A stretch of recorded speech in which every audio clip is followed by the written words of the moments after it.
네, 안녕하세요. 응급처치 13주차 강의 시작하겠습니다. 여러분들 한 주간 잘 보내셨나요?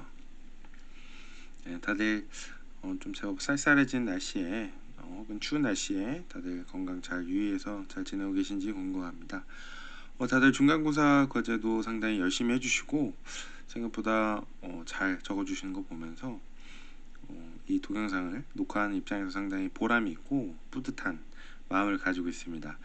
여러분들 이렇게 공부하는 것들이 여러분들한테 그래도 응급처치 상황에서, 그리고 아마 대부분 뭐 CPR만 생각하고 아마 이 강의를 듣고 계실 텐데, 그런 거 이외에도 좀 다양한 최신 정보들을 여러분들한테 소개해 드리면서 조금이라도 도움이 되고 정말 실생활에서 좀 필요한 내용이었으면 하는 바람이 있었습니다. 오늘도 여러분들한테 이렇게 얼굴 보면서 이렇게 인사하는 측면이 있고, 그 다음 슬라이드부터는 이제 조금 이제 구두로 여러분한테 설명 위주로 하려고 하고 있습니다. 다들 뭐 직장이 있으시고 바쁜 상황 속에서도 그래도 조금 집중해서 들어주시고, 그리고 리뷰 잘 그 빨간 동그라미 다들 잘 봐주시고 생각보다 잘 적어주셔가지고 상당히 기쁩니다. 이번 주는 여러분들 응급처치 상황에서 좀 어떻게 해야 되는지에 대해서 많이 준비했고요.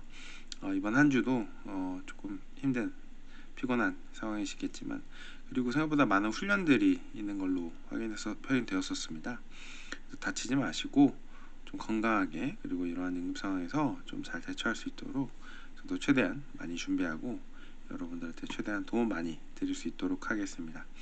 그리고 제 이메일 주소랑 그리고 핸드폰 번호도 있기 때문에 언제든지 뭐 애로사항이나 궁금한 점 있으시면은 편하게 연락 주시면은 바로 확인 후에 바로 답장 드리겠습니다. 네, 목차입니다. 이번 주는 생활 속 응급 처치 이러한 파트 내에 여러분들 이가 빠졌을 때, 네, 이렇게 이가 빠지는 경우도 있죠. 정말 의도치 않게 이가 빠지는 것 같아요. 뭐 유아들, 유치 같은 경우에는 상관이 없지만 성인들의 치아가 빠지게 되면 상당히 당황하게 되는데요. 그럴 때 어떻게 응급처치라는 게 가장 이를 잘 보존하고 그다음에 그 이를 살릴 수 있을까, 이런 생각 다들 한번 해보셨죠. 그리고 대부분 결혼하신 분들 반지 많이 끼시죠. 근데 이게 만약에 골절이나 손가락 골절이나 혹은 뭐 벌에 쏘이거나 뭐 이랬을 때 손가락이 퉁퉁 붓는 경우가 있습니다. 혹은 여름에 모기 물린 경우도 그럴 때 반지를 빼는 방법, 그리고 심폐소생술은 아무래도 이 응급처치의 꽃이죠. 이걸 빼놓고는 응급처치를 논하면 안 될 정도로 상당히 중요한 내용이기 때문에 심폐소생술에 대해서도 같이 알아보는 시간 가지고요. 그 다음에 가정 내 응급처치 네 번째 파트입니다. 그래서 가정 내 응급처치 뭐 대부분 복통 다들 있으시죠. 배 아픈 경우들 많이 있는데 뭐 저도 종종 뭐 술자리가 좀 가끔 있고 뭐 그런 상황에서 최근에 또 제가 목포에 다녀오면서 거기에서 홍어전, 네, 홍어전을 먹고 제가 병원에서 그 링겔이라고 표현하나요? 수액을 처음 맞아봤습니다. 제가 살면서 수액을 처음 맞아봤는데 정말 그 홍어전을 먹고 그렇게 화장실을 많이 갔더라고요. 한 10번 정도 이상 가가지고 내과에 가서 의사 선생님 만나고 홍어전을 먹었더니 약간 이런 증상이 있다, 화장실 10번 이상 갔다라고 말씀드리니까 요즘 홍어전 먹고 많이 오신다고 의사 선생님이 상당히 요즘 홍어가 막 이런 이야기 하시더라고요. 그래서 뭔가 이렇게 이상을 증상이 나타나는 뭐 홍어, 예를 들어서 뭐 굴, 이런 어패류 이런 게 또 복통을 많이 유발하기 때문에 그런 부분도 한번 같이 알아보면 좋을 것 같습니다. 네, 생활 속 사고 응급처치입니다. 앞에서 말씀드렸던 뭐 정말 깜빡 한 순간 그냥 이가 빠지거나 혹은 뭐 손가락 뭐 어떻게 보면 벽에 다들 뭐 시계 같은 거 달아보셨죠. 아니 뭐 액자 걸다가 망치질 하시다가 손가락 그냥 쿵 내려찍는 경우도 있고, 뭐 정말 일부러 다치는 사람은 없는 것 같아요. 정말 의도치 않게 방심하는 순간 정말 이런 사고, 뭐 말 그대로 뭔가 날라와서 제 이를 강하게 때리면 이가 빠지는 경우, 이런 깨지는 경우, 이런 경우도 많이 발생되기 때문에 이 생활 속 사고 응급처치는 상당히 많이 발생이 되는 겁니다. 네, 앞에서 말씀드렸던 이가 빠졌을 때 제가 또 일부러 조금 하는 사진을 저도 이 검색을 통해서 좀 여러분들한테 이렇게 이가 빠지는구나 라는 걸 좀 보여드리고 싶어가지고 준비한 사진입니다. 빠진 이는 비벼서 세척하면 안 된다 라고 이 23년도 4월에 나온 교재에서 이렇게 이야기합니다. 그래서 좀 더러운 거 좀 닦아야 되는 거 아닌가? 약간 이런 생각 다들 하실 것 같아요. 만약에 이 정보를 몰랐다면 이빨 좀 깨끗이 닦아가지고 병원 가서 깨끗이 붙여야 되는 거 아닌가? 라는 대부분 거의 그렇게 생각하실 것 같아요. 근데 세척하면 안 된다 라고 합니다. 왜 안 될까요? 한번 같이 알아보겠습니다. 자, 전니가 빠졌을 때, 그러니까 유치, 애기들 이가 빠졌을 때는 결국 간니가 나오기 때문에, 그러니까 영구치, 이걸 간니라고 표현하는 겁니다. 그래서 무리해서 이를 되살리기보다 경과를 관찰한다. 네. 애기들 같은 경우에는 아무래도 전니가 빠지게 되면은 다음 이가 또 나오기 때문에, 대신 요즘에 좀 교정을 많이 하는 트렌드인 것 같아요. 자, 간니일 경우 빠진 이의 상태가 좋으면 원래대로 끼워 놓고 이 전용 접착제가 있습니다. 이가 붙게끔 하는 접착제로 고정해 다시 잇몸에 붙을 때까지 기다리면 이렇게 빠진 이가 다시 붙는다 라고 표현합니다. 네, 말 그대로 이 간니 같은 경우는 어떻게 보면 평생 같이 함께 해야 될 이인데 이렇게 빠지는 경우가 종종 이렇게 발생됩니다. 특히 이렇게 아이들, 뭐 초등학교 저학년이 지난 아이들은 이렇게 간니가 나오고 이 이가 이렇게 덜렁 빠져버리는 경우가 있습니다. 근데 생각보다 이 안에를 보면은 겉으로 보이는 이보다 속에 더 깊숙이 박혀 있습니다. 그래서 신경도 많이 연결되어 있고 정말 엄청난 통증을 유발하기 때문에, 자, 빠진 이를 좋은 상태로 유지하려면 이 뿌리 부분을 건조시키거나 문지르지 않아야 한다라고 이야기합니다. 그러니까 뭔가 묻었어요, 뭐 흙에 묻었어요, 그렇다고 그걸 깨끗이 씻어내면은 건조시키면은 안 된다라고 표현합니다. 그래서 뿌리 부분에는 이가 잇몸에 붙는데 필요한 세포가 있어서 이 세포가 죽으면 이가 붙지 않는다 라고 표현합니다. 즉 빠진 이는 이의 주변에 잇몸에 붙는 세포들이 아직 살아있기 때문에 그 세포를 잘 살려서 다시 넣으면은 그 이 전용 접착제를 통해서 넣으면은 잇몸에 다시 붙는다 라고 표현을 해요. 그래서 뭔가 뭐 흙 묻었다고 판단하시고 막 빡빡빡빡 문대면은 이론 이가 잇몸에 붙게 하는 세포들까지도 같이도 파괴가 되기 때문에 그 세포를 없애면 안 된다라고 표현하는 겁니다. 건조를 막는 데는 저희 일상생활에서 여러분들 쉽게 찾을 수 있는 우유가 상당히 효과가 좋다고 합니다. 그래서 우유는 체액의 삼투압과 비슷해 보존액 대신 쓸 수 있다라고 표현을 해요. 그러니까 집에서 뭐 이렇게 이가 빠지는 경우나 혹은 밖에서 빠졌을 때 우유를 구매하시고, 그다음 그 이를 벅벅벅 닦는 것보다 우유 팩 500ml나 250ml짜리 우유 팩 안에 넣은 다음에 여러분들이 그 치과에 가게 되면 정말 보존 잘 하셨다고, 그리고 우유팩에 우유를 넣게 되면 아무래도 뭐 흙이나 모래, 먼지 이런 것들이 다 아무래도 제거가 되고 그 다음에 또 세포들 또 살아있게 되고, 그리고 삼투압과 비슷한 체액의 삼투압과 비슷해서 보존액 대신에 살 수 있다고 합니다. 뭐 밤에 새벽에 뭐 편의점에도 우유 다 팔죠. 그렇기 때문에 약국에 가서 뭐 이 우유 이 이를 보존하기 위해서 급하게 하기보다는 일상생활에서 편의점 다 24시 하는 데가 많이 있죠. 그렇기 때문에 집에 우유가 없다면 편의점에라도 급하게 가신 다음에 이를 우유 안에 넣으면은 정말 상당히 좋은 응급처치 지식을 갖고 있다라고 주변에 혹은 치과 의사분의 칭찬을 받으실 수가 있습니다. 우유가 없다면 침으로라도 건조되지 않게 보호해야 한다.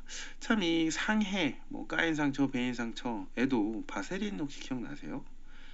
즉 건조, 피부층이 찢기거나 이렇게 이가 빠지거나의 공통점은 건조되는 거에 상당히 더 치명적이라고 많이 표현하는 것 같아요. 그렇기 때문에 건조되지 않게끔 바세린을 저희가 상처에는 바세린 발랐고 이럴 때는 침으로라도 혹은 우유에 넣는 게 가장 이상적으로 이에 붙어 있는 잇몸에 붙는 세포들을 지킬 수 있는 방법이라고 표현합니다. 빠진 이가 더러운 상태라고 해서 문질러서 씻으면 이 표면의 세포가 손상될 수 있으니 주의해야 한다라고 이가 빠졌을 때 응급처치를 소개하고 있고요. 이러한 일상생활 속 응급처치 상식을 알고 계신다면 그래도 가장 좋은 효율적인 처치를 통해서 아무래도 이가 시술이나 연구 어떻게 보면은 임플란트라고 하죠. 본인의 이가 아닌 다른 이를 심는다거나 그런 것보다는 자신의 이를 그래도 잘 보존해서 그 다음에 다시 삽입을 해서 잇몸이 다시 잘 아물어서 다시 예전에 잇몸으로 다시 돌아가는 게 아무래도 가장 이상적인 응급처치이기 때문에 여러분들한테 또 빠진 이를 어떻게 보존하는 게 가장 좋을까라는 부분에 대해서 여러분한테 소개를 해드렸습니다. 조금 지루하실 수도 있으니까 이렇게 만화로 같이 알아보면 정말 이 아이들 그리고 실수로 어딘가에 부딪혀서 이 흔들리는 경우도 많고 빠지는 경우도 많이 있습니다. 저도 두 아기들의 아빠로서 이렇게 아이들이 다쳐서 이가 빠지면 간니가 빠지게 되면은 이런 응급처치를 통해서 일단 아이를 진정시키는 것도 있지만 그 치아를 잘 보존한 다음에 그다음 치과에 가서 이 전용 접착제나 그다음 마취, 신경치료 이런 것들을 병행하면은 가장 이상적인 대처가 되지 않을까, 처치가 되지 않을까 생각합니다. 이렇게 어, 만화에서 망했다, 이가 빠졌어 이렇게 표현을 합니다. 그래서 3번 보시면 빠진 이는 조심해서 간수해야 해요. 그래서 친구는 우유 좀 갖다 주세요. 이렇게 안 다친 주변 사람한테 이렇게 도움을 정확히 요청해서 이렇게 우유를 갖고 오면은 이 안에 넣으세요. 이렇게 해서 우유통 안에 넣게 됩니다. 그래서 이 뿌리에 세포가 살아 있으면 다시 붙을 거예요. 보존하는 데는 우유나 자신의 침이 효과가 있답니다.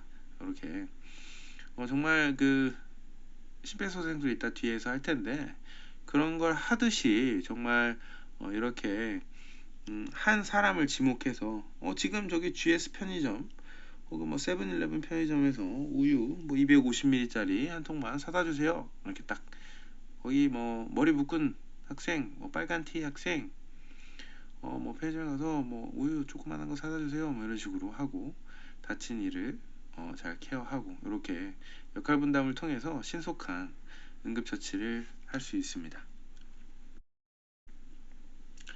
자, 빠진 이의 상태를 잘 보존하려면 어떻게 해야 하나요? 이렇게 질문이 되면요.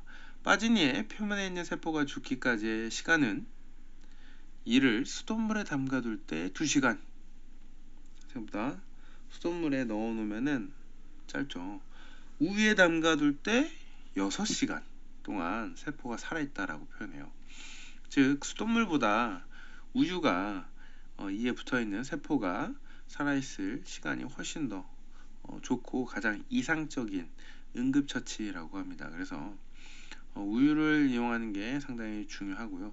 정말 없을 때는 수돗물이라도 2시간 정도라도 잘 병원에 가기 전까지 수돗물에라도 잘 보관하고, 근데 수돗물보다는 예, 침 안에 이가 있으면 그래도 세포가 바로 죽지 않아서 침이라도 안에 넣어 놓으면은 이에 붙어 있는 세포들이 잘 죽지 않는다라고 합니다.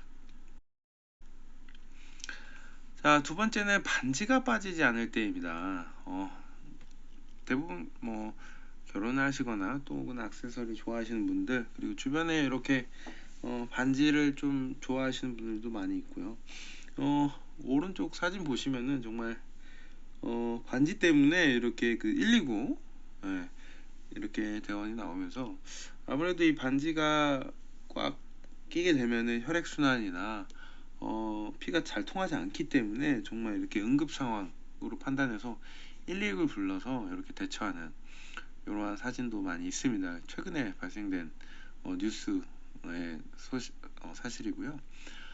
비누나 이런 거는 대부분 다 잘 알고 계실 것 같아요. 비누로 이렇게 문질문질 미끌미끌하게 한 다음에 반지를 빼는 경우가 상당히 많이 있는데요. 근데 그 비누의 영역을 넘어서서 더 많이 붓는 경우가 있죠. 비누를 아무리 발라도 이미 탱탱 부어있는 손가락이 있다면 정말 빠지지 않습니다. 저도 그런 적이 있고요. 뭐 예를 들어 벌레에 물리거나 손가락 삐거나 뭐 골절 뭐 이런 거 생기면은 반지를 빼려고 해도 빠지지 않는 상태가 생기게 됩니다. 그래서 거기서 더 이렇게 붓기가 부어오르고 염증, 부종이 발생이 되면은 혈액순환을 방해해서 심한 통증까지 일으킨다고 해요. 그래서 반지를 빼려고 무리하게 잡아당기면 뭔가 피부만 당겨지는 느낌 들고 정말 그 고통, 통증, 막 살이 같이 끼죠.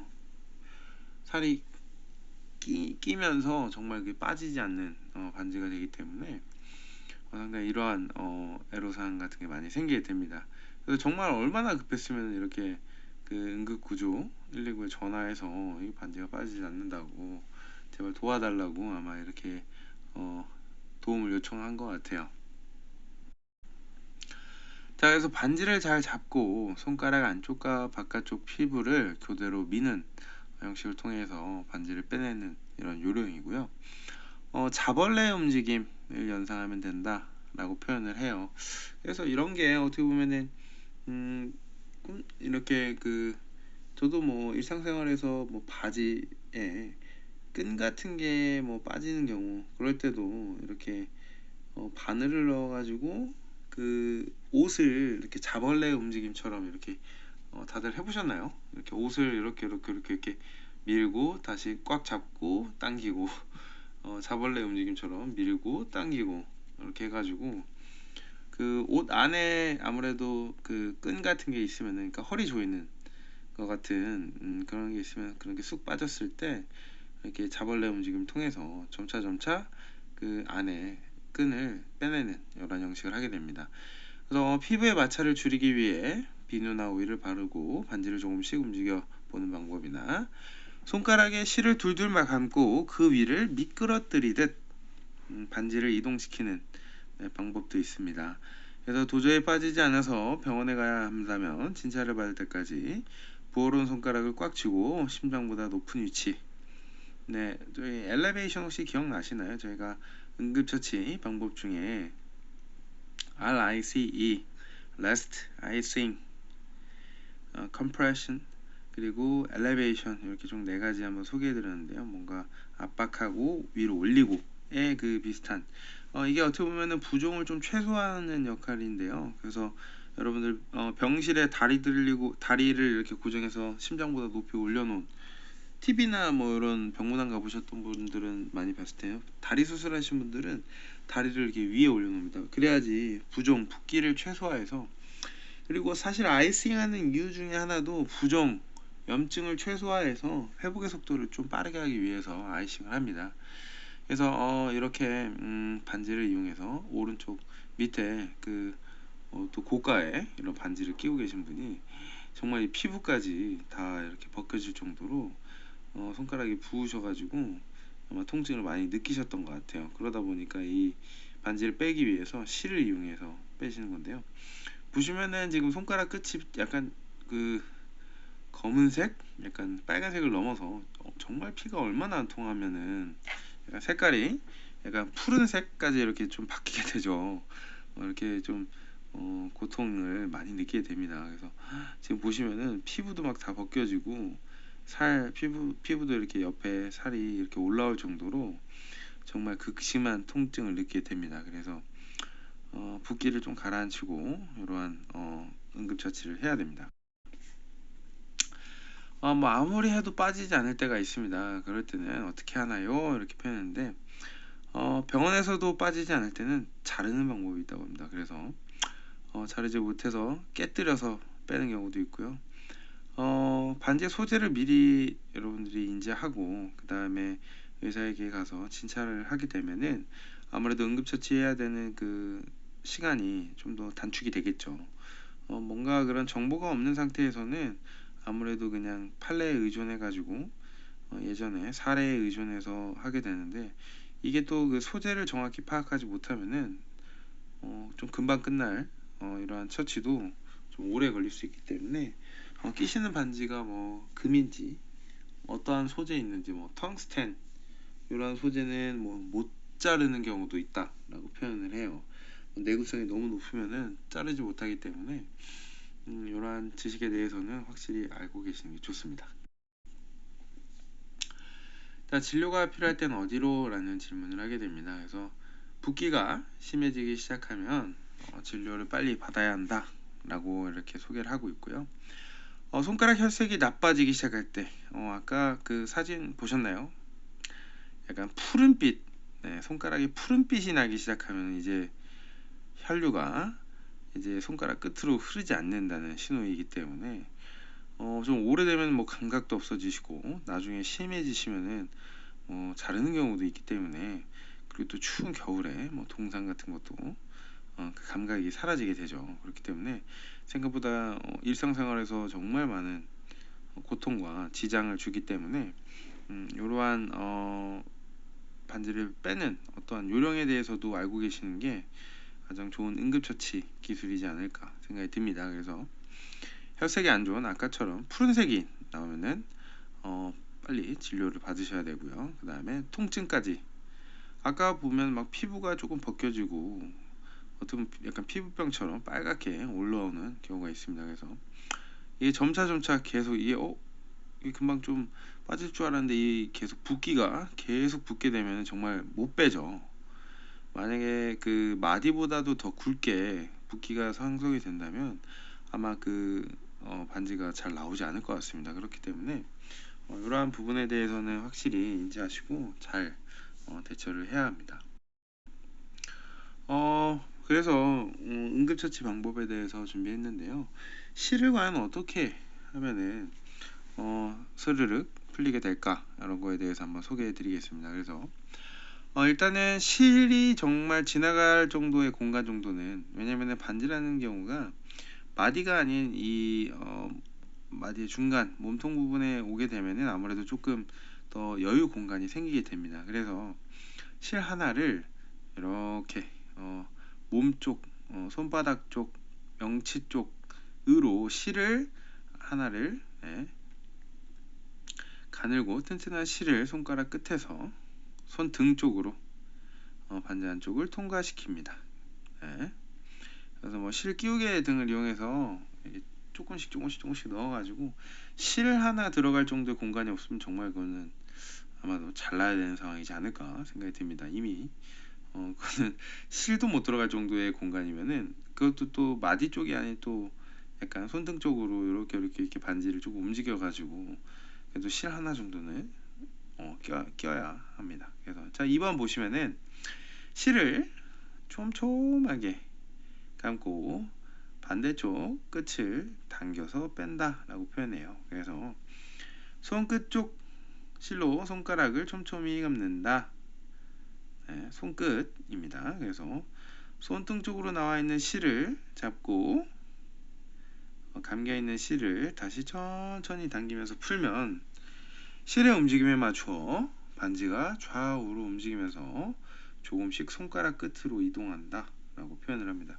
그래서 아까 보시듯이 그 고가에 반지를 끼고 있었던 그리고 정말 손가락 통증이 너무 심할 정도로 피부가 조금 트러블 생길 정도로 오랜 시간 참다가 도저히 안 되겠다 해서 응급처치 방법에 대해서 급하게 한 다음에 그 반지를 끼는 아까 장면 전 슬라이드에서 보셨죠.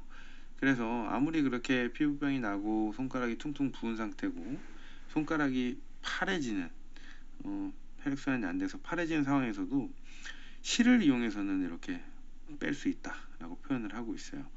대신 이 스텝 2에 그림처럼 촘촘히 반지에 바로 앞에서 감아주면서 아무래도 실을 촘촘하게 감게 되면은 컴프레션 약간 그 눌러주는 역할을 하기 때문에 어떻게 보면은 피부는 약간 이렇게 말랑말랑한 이런 느낌이 있어서 바깥으로 나왔다가 누르면 또 좀 들어가는 이런 역할을 하기 때문에 실을 촘촘하게 세게 감게 되면은 그 공간을 압박 붕대처럼 감아주기 때문에 그리고 마찰 같은 게 실 위에 지나가게 되면은 마찰을 최소화할 수 있습니다. 그렇기 때문에 실 안쪽 실을 쭉 당겨주면은 좀 압박이 되어서 좀 날렵한 공간 쪽으로 그리고 마찰을 최소화해서 어떻게 보면 피부가 한번 당기고 놓으면은 다시 또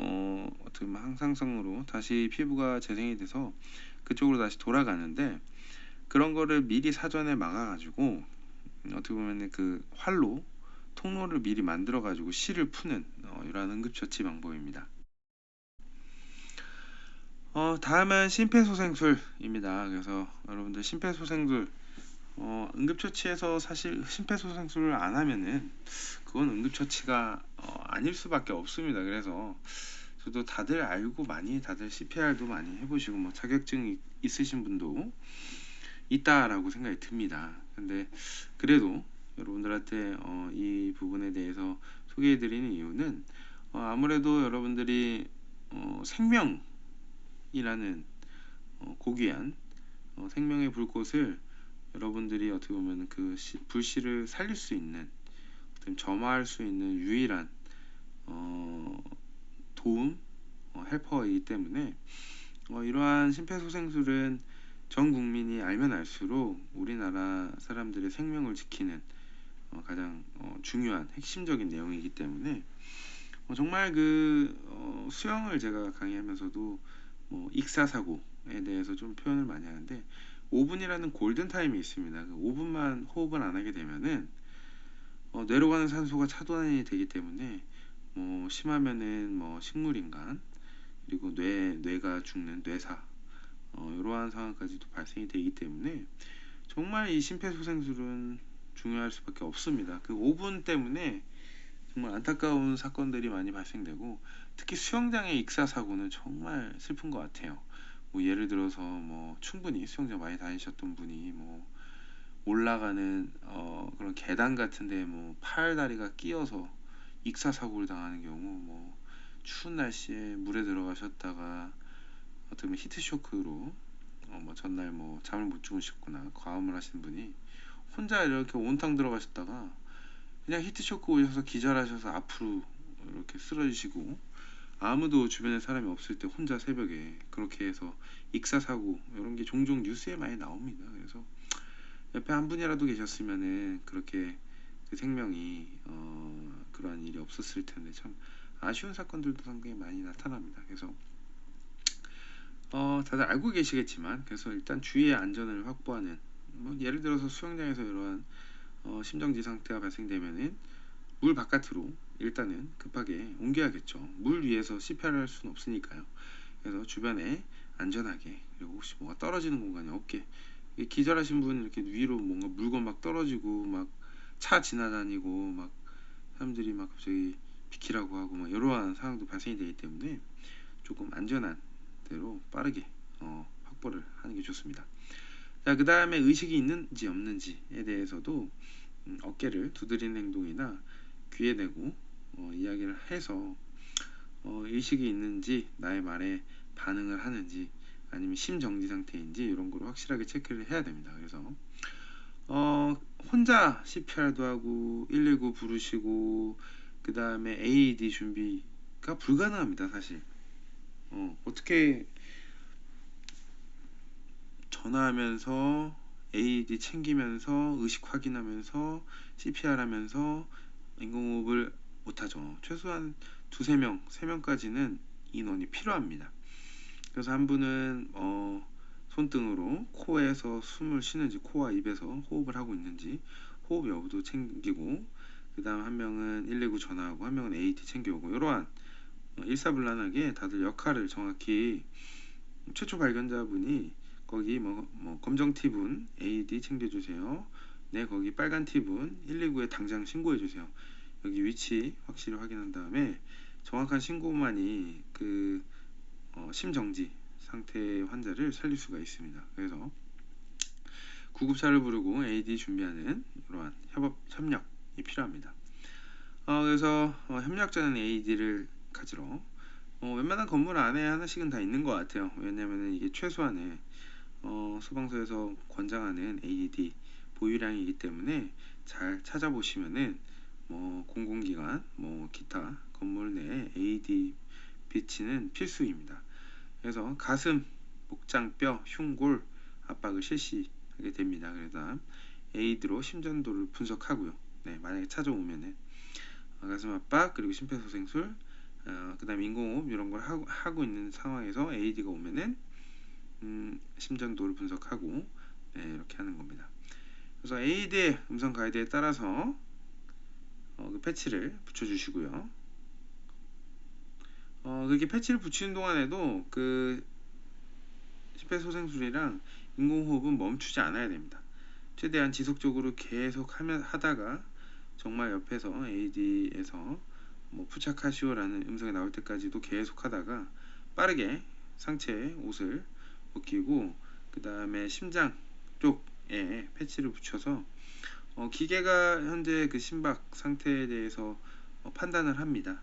그리고 패치 위에 요즘 패치들은 요즘 AED 많이 좋아져서 어느 쪽 가슴 위에 뭐를 붙이고 어느 쪽 가슴에 옆에 늑골 갈비뼈 쪽에 측면 쪽에 붙여야 되는지 그 패치 위에 설명이 잘 써 있습니다. 그래서 아무래도 좀 당황하고 정신 없으시겠지만 그러한 명칭들을 조금 확인하시고 패치를 붙이시면 됩니다.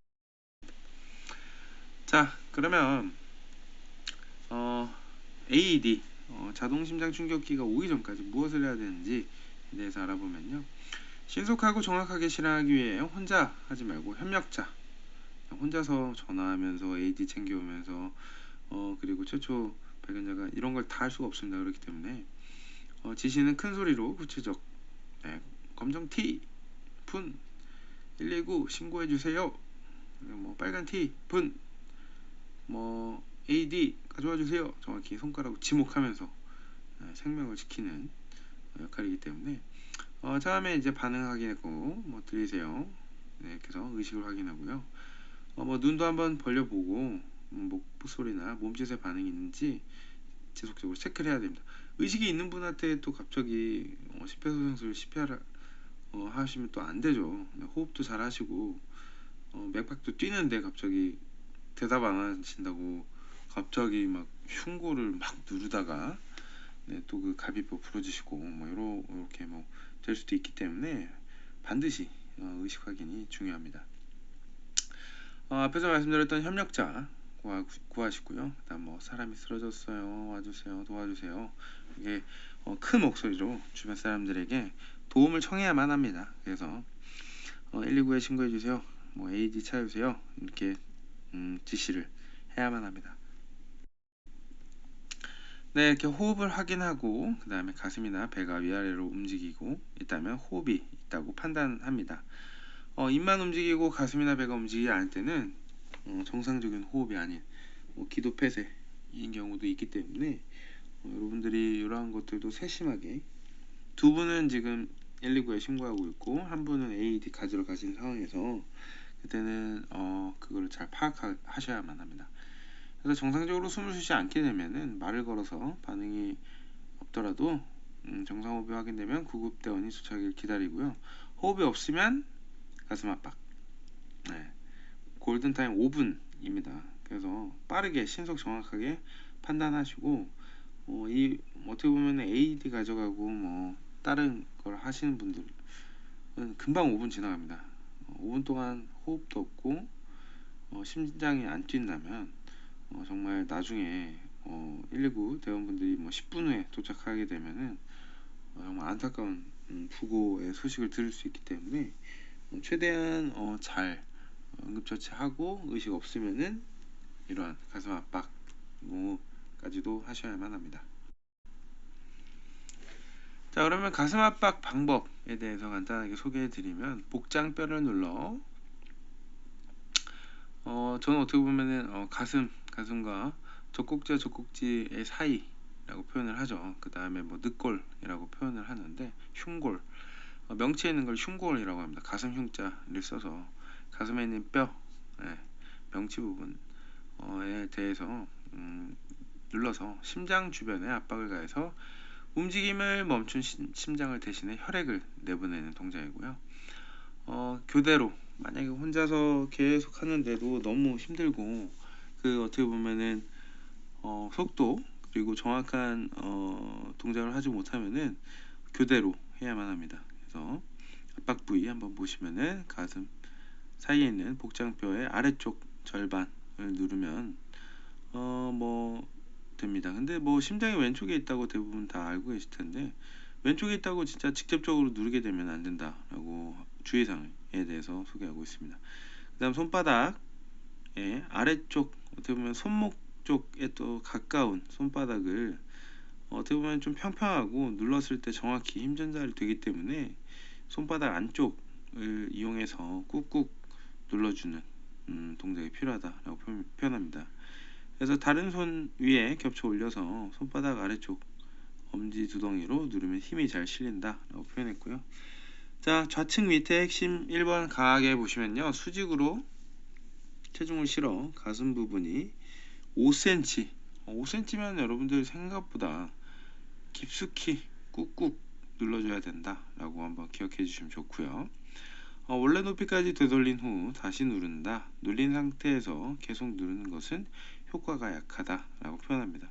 가만히 펌프질을 하지 않고 그냥 누르고만 있으면은 그게 약하다라고 표현했고요. 빠르게입니다. 그래서 1분간 60에서 200회, 그러니까 1초에 약 2번 정도 뚝꾹꾹꾹꾹꾹꾹 이렇게 조금 빠른 템포로 압박한다. 그래서 이 최신 교재만큼 아기상어 혹시 음악 다들 아시나요? 그래서 아기상어의 박자와 비슷한 템포라고 하니까 여러분들 좀 이해가 잘 안 되시면 그 아기상어 한번 음악도 한번 들어보시고 그 템포에 맞춰서 분당 100에서 200회 빠르게 눌러야 되는구나. 생각보다 체력 소모가 엄청나죠. 그러면은 5분 하게 되면은 많이 하신 분들은 1000번까지도 하기 때문에 생각보다 엄청난 체력 소모가 됩니다. 그래서 우측 그림 보시면 올바른 자세는 아무래도 어깨와 팔이 직각, 어깨의 수평면과 누르는 팔이 직각이 되게끔 정확히 대각선 안 됩니다. 직각으로 수직으로 눌러주시는 게 좋다. 그래서 팔꿈치는 굽히지 않고 펴고, 그 다음에 양팔 팔꿈치를 펴고 수직으로 체중을 실는 다고 소개하고 있습니다. 그래서 영아 1살 미만인 경우에도 이렇게 호흡 곤란 증상이 많이 발생이 되고요. 그래서 양쪽 젖꼭지를 있는 선에서 약간 내려간 지점을 두 손가락으로 누르는 이러한 심폐소생술이 있고요. 가슴 두께의 3분의 1 정도, 생각보다 그래도 많이 눌러야 하는 심폐소생술입니다. 성인은 5cm라고 표현했는데요, 영유아는 3분의 1, 그러니까 생각보다 많이 꾹꾹꾹 눌러줘야 됩니다. 1세에서 8세일 경우에는 누르는 위치는 성인과 동일하고요. 그래서 힘을 너무 많이 실으면은 갈비뼈가 골절을 당할 수도 있기 때문에 좀 조심해야 하고요. 들어가는 깊이는 가슴 두께 3분의 1 정도라고 표현했습니다. 다리 어깨 넓이로 벌려서 아무래도 충분히 지면을 지지하고 그 다음에 정확히 누를 수 있게끔 이러한 자세가 됩니다. 사용법, AED 사용법도 있습니다. AED는 처음 하는 분들도 제가 앞에서 이야기했듯이 패치에 이거는 왼쪽 가슴 오른쪽 가슴 다 잘 적혀 있습니다. 그리고 여러분들 파스 붙여보셨나요? 붙이는 파스? 그 붙이는 파스처럼 또 그 접착시키는 부분이 습기가 제거되지 않도록 그걸 늘 붙어 있기 때문에 그걸 뗀 다음에 하셔야 됩니다. 네, 다들 파스 붙일 때 뒷면 헝겊 떼시죠. 그렇듯 떼서 약간 끈적끈적한 부분을 붙이셔야지 그냥 통째로 비닐재 붙이면은 심장에 대한 심박수에 대한 판단이 기계가 잘 못하기 때문에 이 부분에 대해서도 한번 이해해 주시고요. AED는 심장에 충격을 주는 도구이고요. 도착하면은 빠르게 그때 장착을 하면 됩니다. 그래서 방법은 간단합니다. 전원을 켜고요. 코드가 잘 닿도록 환자 가까이 배치하고요. 그 다음에 음성 안내 따라가시면 됩니다. 근데 이때도 만약에 상대가 호흡도 안 하고 위급한 상황이면은 지속적인 심폐소생술이 필요합니다. 그래서 그 다음 두 번째 패드를 장착한다.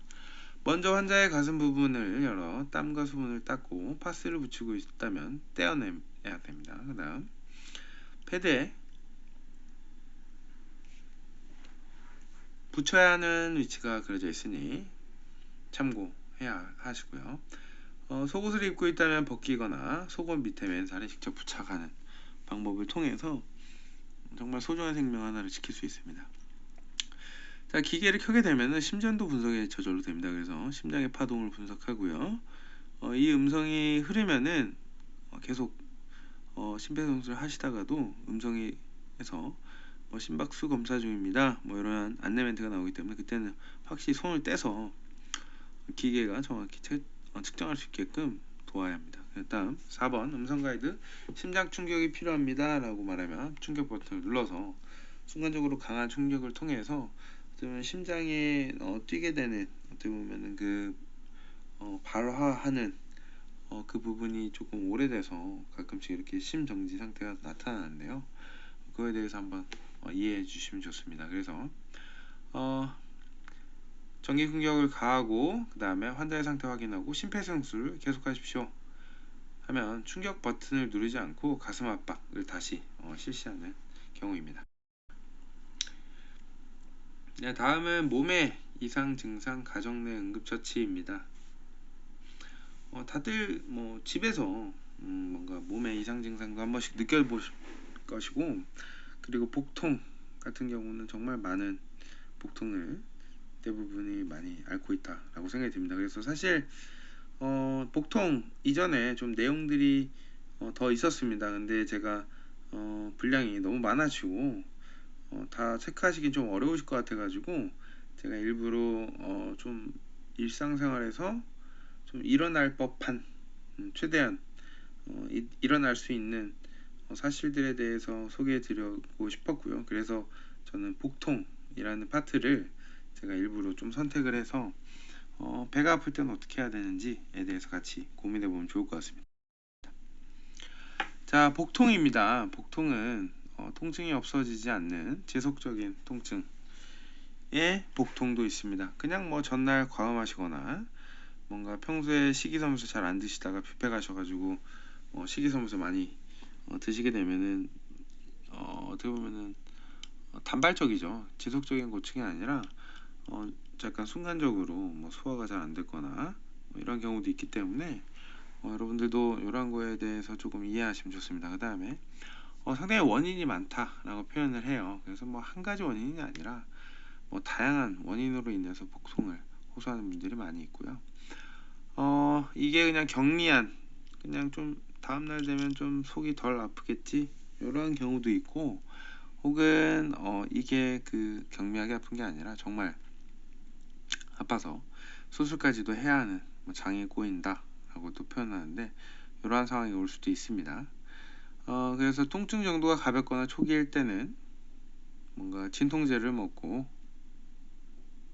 경과를 살펴봐야 된다 라고 표현하고 있어요. 그러니까 처음부터 그거에 대해서 너무 생각하지 마시고, 어떻게 보면은 복통, 배가 아픈 거는 생각보다 일상생활에서 많이 발생됩니다. 화장실 자주 가시는 분도 계실 테고, 스트레스성 과민 그런 거에 대해서 대장 트러블 같은 게 발생이 됩니다. 그렇기 때문에 언제 어디서 이렇게 통증을 느낄지 예상하기가 어렵습니다. 이 부분에 대해서 한번 더 상의 이야기해 보고요. 그다음 통증이 쉼없이 지속되는 지속적 통증, 계속 아픈 경우도 있습니다. 그리고 통증이 사라지는 순간에는 간헐적 통증이라고 표현합니다. 제가 또 저만의 스토리를 말씀드리면은, 전 중학교 때 아무래도 성장기이기도 했고 자기 전에 너무 배고픈 거예요. 그래가지고 집에 있는 참치캔을 혼자 쓱 따고 참치캔을 다 먹은 다음에, 그 다음에 500ml 정도 됐던 것 같아요. 400ml 이상의 우유를 벌컥벌컥 마시고 그냥 잤습니다. 그랬더니 다음날 위경련이 그냥 발생이 돼가지고 얼마나 아프던지 정말 그냥 배 안고, 제가 유일하게 학교에서 집으로 갔었던 기억이 납니다. 정말 너무 아파가지고 제가 그 어떻게 보면은 그런 질병이 좀 어린 나이에 한번 겪다 보니까 정말 이 배 아픔에 대해서는 정말 고통스럽다라는 걸 한번 더 말씀드리고 싶어요. 그래서 이런 지속적 통증, 간헐적 통증에 대해서도 어느 정도 인지하시고 복통에 대해서 알아보시는 게 좋습니다. 간헐적 통증은 장의 움직임에 따라 일어나는 경우가 많다라고 표현을 해요. 그러니까 종종 아픈 경우 있죠. 갑자기 구르륵 해서 배가 아프고, 이런 건 간헐적 통증이라고 표현하고요. 대표적인 병이 급성 장염, 다들 뭐 맹장 터졌어요, 장염입니다, 뭐 이런 거 다들 많이 들어보셨죠. 저는 급성 장염이 그 목포 현지에 가가지고 홍어전을 먹었는데, 와 정말 그 먹는 순간 홍어가 입 안에서 와 그렇게 막 소용돌이 치는지 몰랐습니다. 정말 그 혀가 얼얼할 정도의 맛입니다. 어떻게 보면 얼마나 그게 발효가 많이 됐는지, 와 좀 이거 정말 센데, 약간 이런 생각을 저도 했어요. 그러면서도 그냥 먹었는데, 입이 얼얼할 정도의 그런 홍어 삭힌 홍어에 전으로도 열을 가하면 그 암모니아가 와 더 심해집니다. 더 세지고요.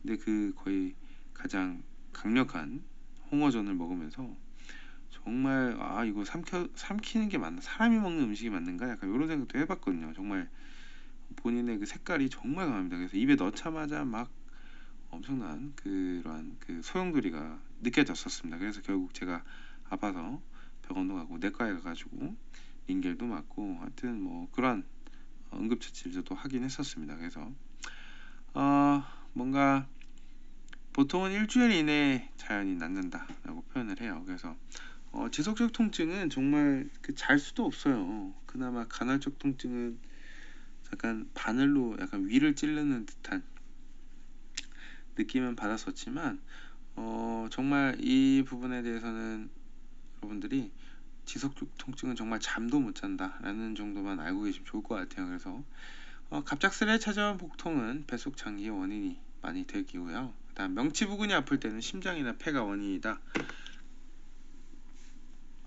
그리고 걸을 때, 도보로 걸을 때 배가 울리는 통증은 복부에 강한 염증이 생겨서 전체로 퍼진다라고 표현을 하고 있어요.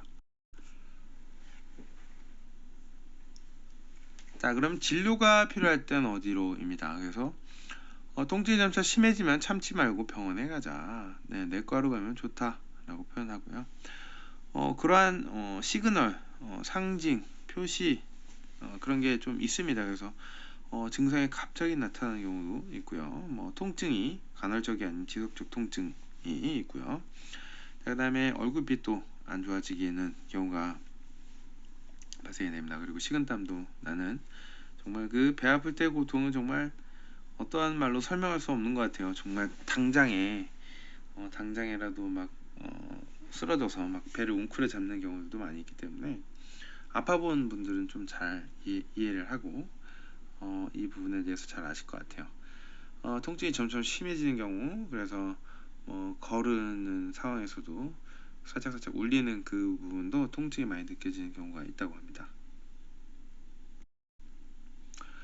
자, 그래서 좀 그냥 막연하게 배가 조금 아프네 이것보다는, 정확한 여러분들이 배의 어느 부위인지에 대해서 알고, 그 부위는 어떤 신경, 어떤 것과 연결이 되어 있는지, 어디에 통증을 대신할 수 있는지에 대해서도 알고 계시면 좋을 것 같아요. 그래서 제가 한번 이렇게 준비해 봤고요. 1번 보시면은 오른쪽 갈비뼈 밑 부근, 네. 그 다음에 뭐 쓸개, 돌, 발작, 뭐 쓸개염, 쓸개관염, 이렇게 여러분들이 이게 오른쪽에 좀 정해져 있죠. 오른팔 왼팔 정해져 있기 때문에 오른쪽 갈비뼈 밑 부근 1번입니다. 자, 2번 명치입니다. 위 12전 궤양이나 이자염, 심근경색, 막창자 꼬리염, 이러한 게 발생이 되면은 배꼽 위에 명치 밑에 요쪽 여기가 아프다라는 걸 여러분들이 유추해낼 수 있습니다. 자, 그 다음 3번 왼쪽 갈비뼈 부근입니다. 아까 1번과는 반대 측면이죠. 그래서 뭐 지라, 그 다음에 큰 창자 관련 질환을 갖고 있는 경우에 이렇게 어떻게 보면 좌측 상단에 통증을 느끼는 겁니다. 자, 4번 오른쪽 옆구리 부분입니다. 4번에 옆구리 부분이 있는데요. 요로결석, 콩팥, 뭐 큰 창자 관련 질환을 갖고 있으면은 이 오른쪽 옆구리 부분에 통증을 느낀다라고 표현합니다.